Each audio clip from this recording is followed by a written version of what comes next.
మే flower జూన్లో మొదలైందండి. చూసారా? ఎందుకంటే నేను ఈ సంవత్సరం ఆ గడ్డలు తీసి నాటలేదండి. మనం వర్షాలలో గడ్డలు తీసి ఒక్కొక్క కుండీలో నాటుకుంటే చక్కగా మే స్టార్ట్ అవ్వగానే ఫ్లవర్ స్టార్ట్ అయిపోద్ది అనమాట.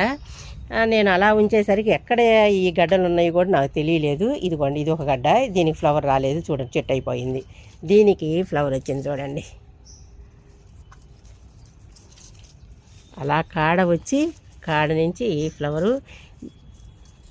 దీని వయసు ఎంతో తెలుసా? ఈ గడ్డ వయసు 25 ఇయర్స్.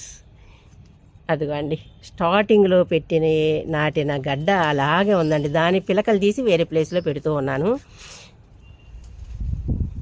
అదిగోండి, డైరెక్ట్ మీకు వచ్చేసింది. దీనికి మాత్రం ప్రతి సంవత్సరం పువ్వు రావాల్సిందే. ఈ ఒక్క గడ్డకు మాత్రం పువ్వు వస్తుంది.